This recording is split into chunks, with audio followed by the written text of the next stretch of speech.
कि जी ये वर्जिश कर रहे हैं बेटे, और माशाल्लाह माशाल्लाह ये जमील बेटा भी है, जिंदाबाद। ये अली बेटा भी है, ये देखिए, हाँ जिंदाबाद जिंदाबाद।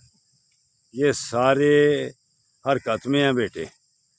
तो जिसने हरकत में बरकत है, जिसने भी अपने आप को सेहतमंद रखना है, ऐसे आके वर्जिश लगाए। आज जिंदाबाद जिंदाबाद, शाबाश।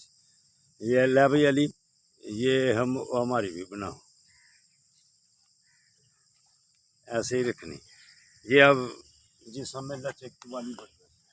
और जिंदाबाद, शाबाश। चलो बेटो, शाबाश।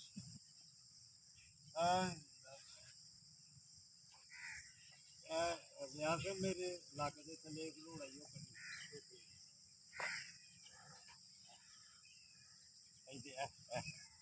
निकल गया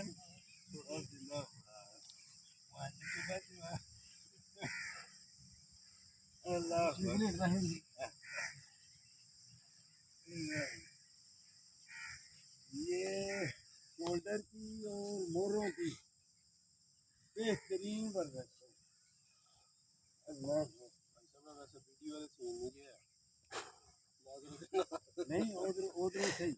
वो तेरे देते तू कैमरा लगा था ना, वो तेरा कैमरा गलत है। Very good. अल्लाह अल्लाह अल्लाह। आ जा जल्दी आ इत्थे, आ जा उधे आ जा। जिंदाबाद जिंदाबाद, माशाल्लाह माशाल्लाह।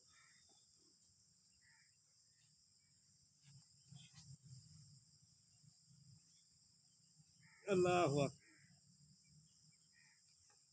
जिंदाबाद। बाजू पीछे ले जाओ। हाँ जी चलो, शाबाश शाबाश शाबाश। बाजू गिरा हो लग सपोर्ट करो। आहो नहीं वो थोड़ा पैसे ऐसे जब लग ना लाओ ना बाजू अपने। हां जी वो चुको अपने आप तो ललत बावा सपोर्ट करा लिए, चल नहीं आने नहीं वाले वक्त लगेगा थोड़ा। आहो ऐसा थोड़ी थोड़ी होई कोई। जिंदाबाद जिंदाबाद, थोड़ा थोड़ा करोगे तो ज्यादा हो जाएगा। बंद कर।